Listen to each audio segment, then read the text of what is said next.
Okay, welcome to the first episode of GameDice. Today we're going to be talking about the Call of Duty 2020 leaks, as well as potentially a PS5 price leak, but we'll see about that later on. So getting right into it, in Call of Duty 2020. So getting right into it, there was a video leaked a few days ago by a YouTuber by the name of Exclusive Ace, and essentially he leaked a video. He has a source, and take everything with a pinch of salt, of course, but he has a source who he claims to be close to the project, shall we say. And oh boy, he gave him a lot of information without exaggerating. There's a lot to go over. I can practically scroll through it right now. Like, there's so much here. There's a lot. So we'll get right into that right now. The first thing he clarified is that the game will feature zombies, a campaign, a multiplayer, and a Warzone. A new Warzone map, I think. So that's kind of interesting. I mean, we already expect zombies and multiplayer, and potentially a little bit of Warzone integration. But campaign, that's different. Obviously, it's being developed by Treyarch, so their last game didn't have a campaign. It was Black Ops 4. So it is set during the Cold War era, so that's another thing confirmed. The game apparently is in quite a good state, according to Ace himself. He says that the game is pretty much mostly done, in particular the multiplayer maps, save for one or two maps that are lacking textures.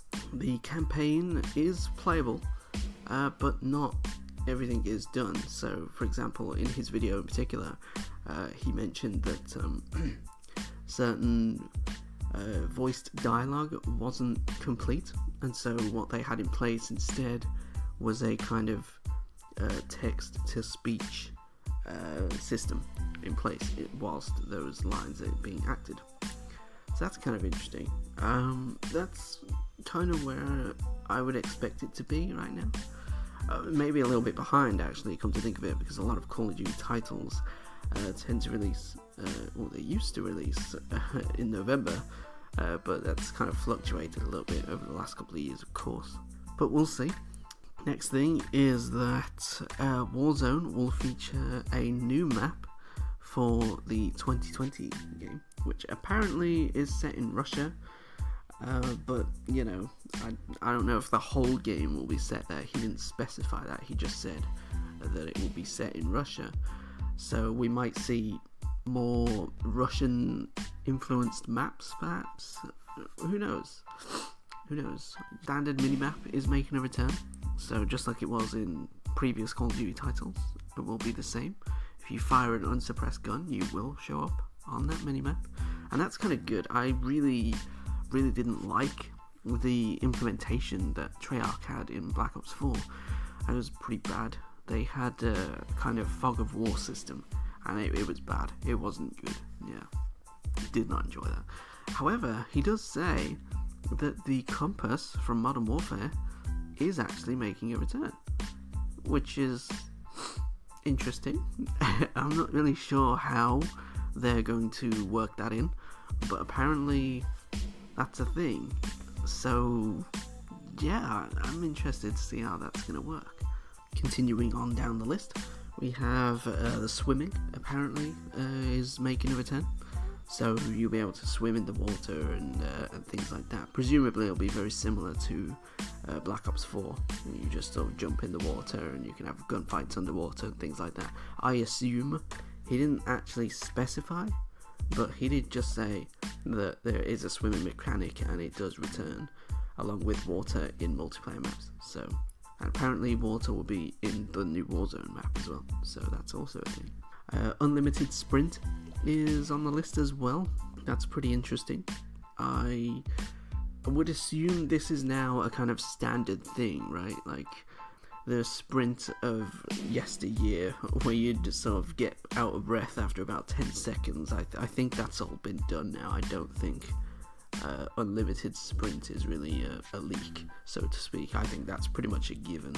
But interestingly, interactable doors and things like that will not be included. So if you run into a door, you run into the door. You can't open it or anything like that, which is no surprise. That was kind of a unique thing I think that Modern Warfare did. Given that this is a Treyarch game, I think we can expect a little bit of a simpler map design. Map design is, we'll get to that later. Yeah, okay. So just know that the doors won't be interactable in multiplayer, at least. In Warzone it'll still be the same, but in multiplayer, no. There apparently will be 10 multiplayer maps, or at least there are 10 that have been developed up to this point. So it's possible that more maps are being worked on, but there's no guarantee. And apparently one of them is very small and has a boat in the water or something, apparently. Yeah, it doesn't make sense to me either. I'm not really sure what he was trying to say here, but yeah, I don't know. On a side note though, I would fully expect Nuketown to make a return. I would be very surprised if there was no Nuketown in this game. I fully believe that there will be. So that's just me though. That's not like a leak or anything. That's just my opinion. Next thing on the list, I literally just have a list that I'm just scrolling through right now, just kind of going through it. So there was a leaked gameplay earlier this year, apparently, and to quote Ace, it seemed like a video that was recorded on a phone that was also recorded on a phone. So like somebody was showing somebody on their phone and that person recorded the other person's phone with their phone. I have not seen that, but apparently it was a thing, and the name of the map is Tank, and apparently that video was fully legitimate, apparently. So interesting. I'll have to keep a lookout for that. I haven't seen that, but I don't know. I'll take a look. I'll have a look. I'm pretty sure somebody can link that to me on Twitter or something. But I'm pretty sure I'll be able to find it. It shouldn't be too difficult. Next thing, and this is really the thing that that kind of sold it for me. I actually played Black Ops 4 last night, and I gave up after like 10 minutes because I was just constantly getting killed by specialists. And they're like the biggest issue in the game for me right now. But they're not going to change because they're a core mechanic, so it is what it is. But apparently in Call of Duty 2020, specialists will not make a return, which is, I feel like that's like an applause moment. People should be clapping for that. Specialists were awful, but yeah, but he did say, and is this even in my list? I don't even know. I don't remember writing it. No, it's not in my list. Okay, that's interesting. So apparently, this is what I actually remember from the video. He was saying that there's no specialists in the game, but specialist weapons, for example, Seraph's Annihilator, will return as a score streak, and I think he said Seraph's Annihilator would be called the Hand Cannon. Whether that's like the actual final name or just like an inside development name, that's something else. But he did say that would be making a return. Firebreak's Purifier will be making a return as a score streak, which is a flamethrower. And he's mentioned another one as well. That's it. Battery, the grenade launcher, I believe, is the final one that he mentioned. He also said that there will be field upgrade like features. So if you've played Modern Warfare, you know what this is already. For those of you who maybe haven't, it's basically like specialist equipment, basically. But I believe it's non-lethal. I could be mistaken. Feel free to fact check. But yeah, like you'll be able to throw down a case of ammo, for example, and you'll be able to resupply with that. Kind of like Crash's ammo supply that he used to throw down in Black Ops 4. That was a thing as well. So that's that. I didn't write this down in my notes, surprisingly, but equipment such as grenades and whatnot. You can choose one piece of equipment, but that piece of equipment, once you've thrown it, it's gone until you die, and then you get it back. So it's not like Black Ops 4 where it slowly regenerates over time. You just get it back once you died, and then, you respawn, and then you've got it again. So that's how that works. I obviously didn't write very comprehensive notes, but that is one thing that I remember him mentioning. The system will change from a kill streak system to a score streak system once again. So in Black Ops 4 we had the score system, where if you get 500 points you get a UAV, but you don't need to get any kills for that. You could just earn points through perhaps objective play or assists or things like that, whereas in Modern Warfare it's kill based. So doesn't matter if you play the objective or not, you only get the streaks if you get the kills. I'm in two minds, I don't know, because kill streaks are more, I think, skill based, whereas score streaks are more easier to earn because you don't need to get the kills. You can get assists or you can play the objective, which is really good because obviously you want to encourage objective play, but you also want to reward skilled play. That's a tough decision. I feel like score streaks are better in my opinion, just because I play a lot of domination, I play a lot of objective modes. So for me, of course, that really helps with bringing more players into the actual match, rather than just have them kill whore or sit in corners just for kills and blah blah blah. That's my opinion. He mentioned that footsteps are very silent apparently. Dead silence is not in the game, or at least wasn't in the build that he saw. I don't care too much about this. I mean, it's difficult to really say because sometimes footsteps are important, but they only really matter if you've got the equipment to really take advantage of the game's sound.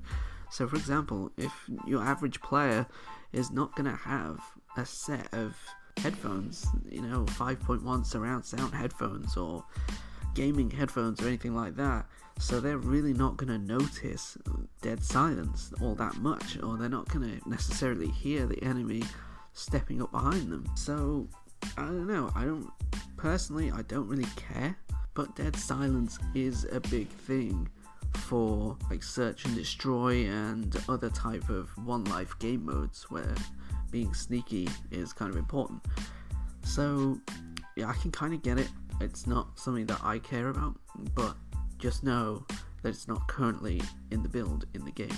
That could change, that will most likely change, but it wasn't in the game when he saw it. The next thing, and this is kind of a big thing, 150 health and auto healing. So you guys already know, in Black Ops 4, or maybe you don't, I don't know, I'll explain it anyway. In Black Ops 4, if you get shot, you don't heal automatically, you've got to do it yourself. And that uses a kind of piece of equipment, which is kind of weird, but it's on a cooldown as well, which I believe is about 7 seconds. And you can use the stim shot in the game to heal almost instantly, and then you'll be able to heal again after about 2 or 3 seconds. So that's kind of a big deal. But some people say it speeds up the pace of the game. Personally, I'm not a fan, just because it's kind of that, it's one extra thing that kind of slows the pace of the game. Because if you're healing all the time, you shoot and then you hide back, and then you've got to manually heal yourself, and you know that if you go any further, you've got to heal in order to continue moving. Whereas with an auto heal, you'll just keep going. You won't sort of hide or whatever, because you don't need to worry about that kind of aspect of the game. It's difficult to explain, but it's basically making the game a little more tactical, and some people are going to like that, and that's cool. I don't. I think it's awful, so it's not for me, but maybe it's for you. So the next thing is the actual creator class system. He said it's like a hybrid between pick 10 and something else. I don't recall exactly what he said, but he said it's not like pick 10. You can still pick a gun and its attachments and everything, but I believe you've got to have a grenade or some type of equipment on your class. You can't not have it. So I think he said that you can't sacrifice something else, maybe a secondary, I don't recall, but he said it's not very versatile and you can't really do a whole lot with it in terms of different playstyles and whatnot. Hopefully this changes. It's still early days, but just know that the current system isn't really ideal. So next up is the 6v6 is apparently the standard player count, and that's pretty typical. We see a lot of Call of Duties, it is 6 on 6. Black Ops 4 was actually designed to be 5 on 5, I think, and the idea was that you could only pick one specialist per team, one of a particular type rather. So that didn't go down too well, so they bumped it up to 6 and they allowed 2 specialists of a given type on a certain team. So again, 6v6 is the standard, but that could change, so bear that in mind. But I would expect 6v6 in this game, so there's that. He mentioned that there's no gunfight mode, so if you're into that, apparently that's not in the game, so there's that. He said that, and this is not in my notes, but I do remember that he mentioned that there was no ground war type mode, which, for those who don't know, ground war is basically 9v9 in Call of Duty, so it's 18 players total, and normally these take places on slightly varied maps. They'll be the same sort of maps that you play on day to day, but they'll just have 1 or 2 areas just opened up to them so that they're just slightly bigger. This was in Black Ops 3, I think, and was definitely in previous games, something that I kind of enjoyed actually. I like the higher player count, means you're running into action more often, so it's kind of sad to hear that it's not in the game currently, but again, that could change, so we'll see what happens with that. Apparently there's some kind of multiplayer mode that takes place on various sections of the new Warzone map, allegedly. I have no idea what it is. He didn't really go into too much detail, but apparently he's seen it, so there's that. Although what that means for us is basically nothing, so I don't know, we'll have to see exactly how that pans out. Hopefully it turns out to be pretty good, but I don't know, we'll see. The next thing is that the release, this is actually pretty interesting. Treyarch seems to be trying to push their releases earlier and earlier for whatever reason. I'm not entirely sure why, but I think it was Black Ops 4 that launched in September actually, I think it was. Pretty sure it was, yeah. So they obviously were aiming to do that again this time, but he says that the date was pushed back until early Q4 for some reason. Again, he didn't specify exactly why, but apparently it could be because of development issues, of which there's apparently quite a few with this game. So I wouldn't be surprised. I mean, I believe it was Sledgehammer who was originally designing this game, and apparently when it was handed to Activision, it was in such a sorry state that they took it from them and gave it to Treyarch to do. So apparently that's what happened to that. So I wouldn't be surprised if they pushed it back purely because of development issues. That would make complete sense to me. There's that. So the next thing on the list, that's basically everything from Call of Duty this year. And again, we haven't had any information about this game up to this point except for this humongous leak.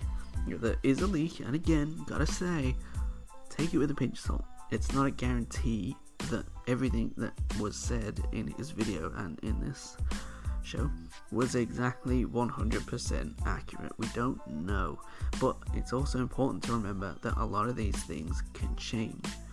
It's not a guarantee that everything that is said is also set in stone.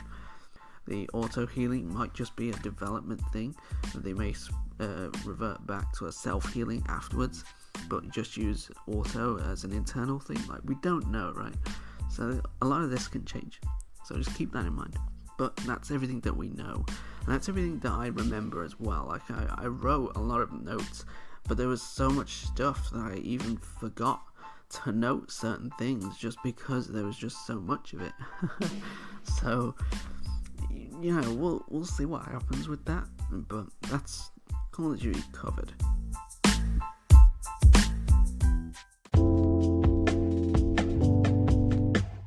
Now, what I want to do is get into the PlayStation. So firstly, let's talk about pricing, because this is something that a lot of people have been really curious about, myself included, of course. And, you know, there's been a lot of speculation, a lot of discussion about what this price point is going to be, because we don't actually know. Sony have been very coy about this, and they've even gone out of their way to deliberately avoid the word money and price and things like that. They've actually said that value is more important than price. So that's interesting. But there have been a few leaks. Some of them are more placeholder things and mistaken as leaks. So, for example, there was a couple of Amazon pages about maybe a week ago that said that the price was going to be $499 in terms of euros, but that would place it to be about £475, give or take.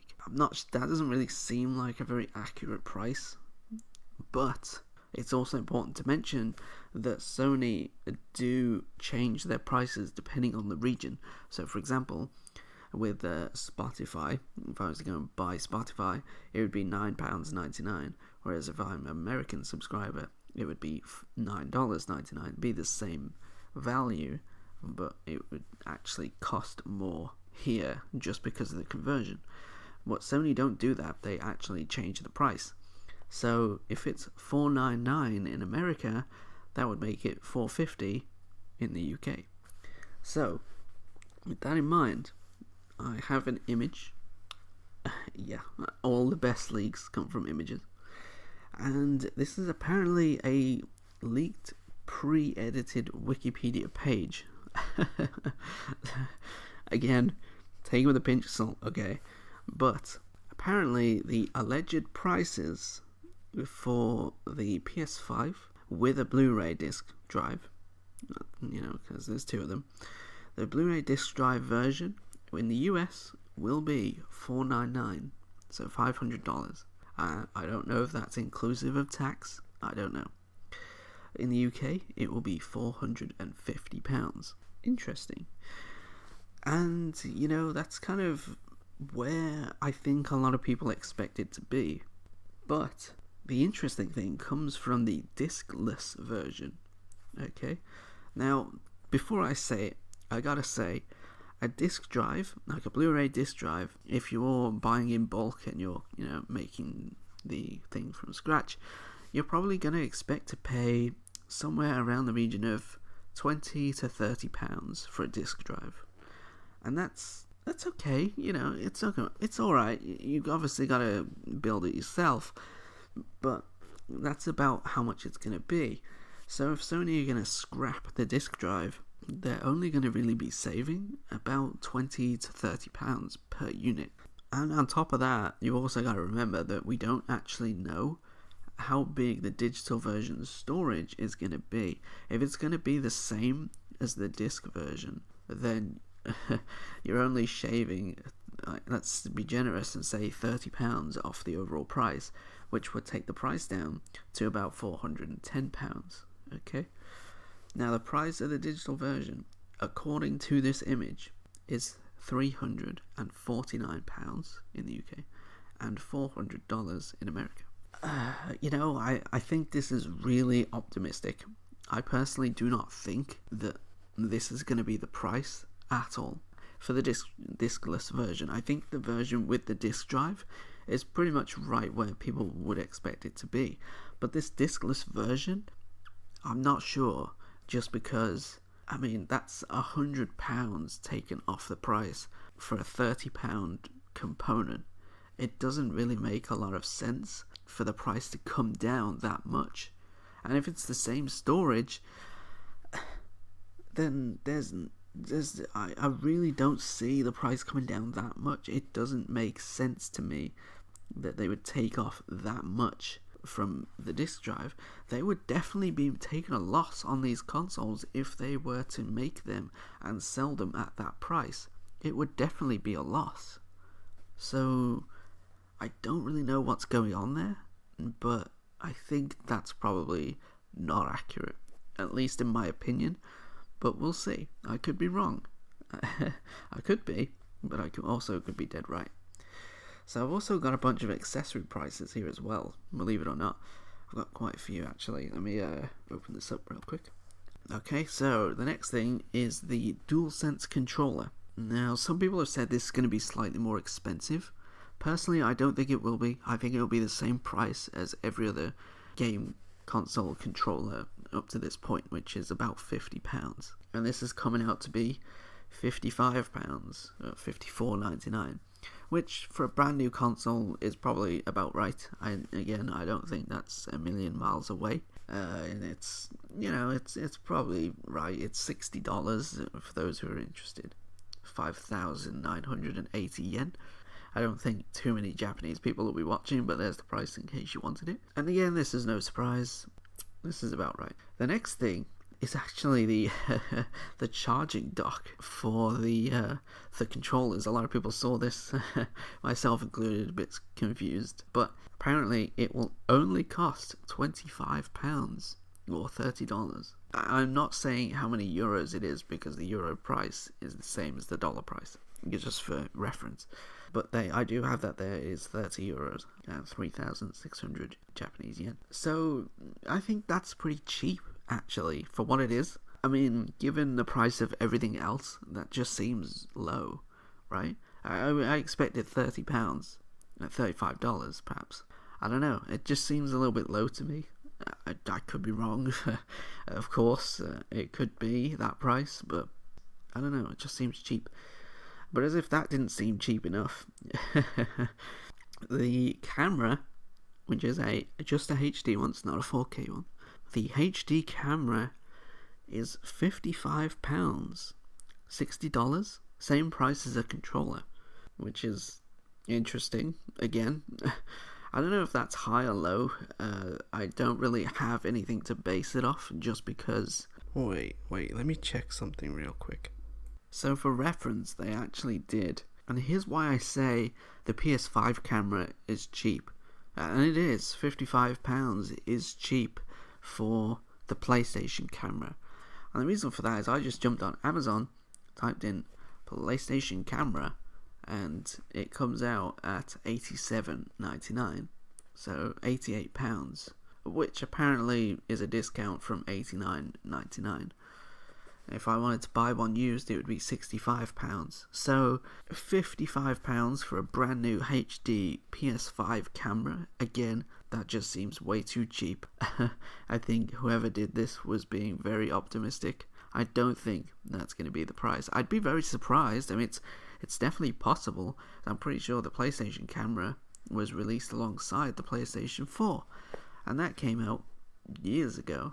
So obviously things have gotten cheaper since then, but is £55 cheap? I don't know. I don't think so. I think it's going to be more. Now, the headset was the final thing to be revealed. Well, to be priced anyway. And this is... Apparently, it's called the Pulse 3D headset. And it is priced at $160 and £130. And what's interesting here is they've actually changed the price of the euro to 180 euros. Yeah, 180 euros specifically. So if you live in Europe, you'll be paying a lot more than everybody else. Let's put it that way.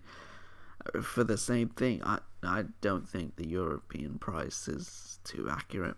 I think it's going to be about £150 or maybe $130, which is the price I've got here, which isn't a million miles away.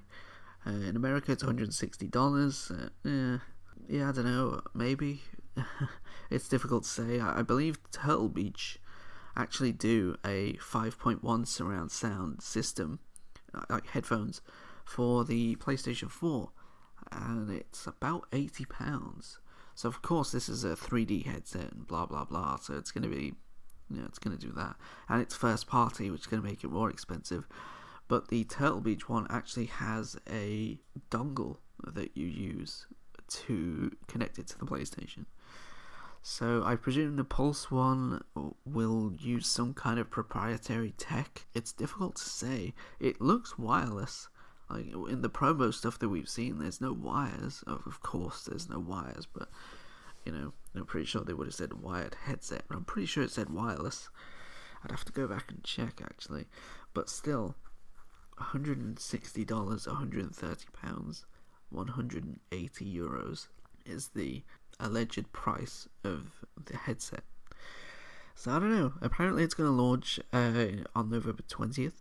So if you want to buy one, get saving. So that's it. That is everything. That covers everything that we have. Gone over Call of Duty, all the leaks, and we've also gone over the alleged price of the PlayStation. The prices that were seen on Amazon, again, were placeholder prices, and Amazon have confirmed this. They've said that it's just a thing that they do. They make the page, they throw a price on there. I mean, you can even check. I think the French one was the one that had these storage issues, right? Like, if you looked at the leak, it had like 500 gig and 1 terabyte, and it's known that these are not the storage configurations of the PlayStation 5. Storage for PS5 will be 825 gigabytes. So we know that already. That's confirmed. That's set in stone.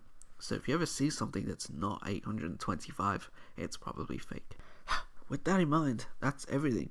We've covered everything today. I'm keeping this episode short. It'll be about 30 minutes, but it's a bit of a test, just to see how it goes, and hopefully everybody enjoyed the content.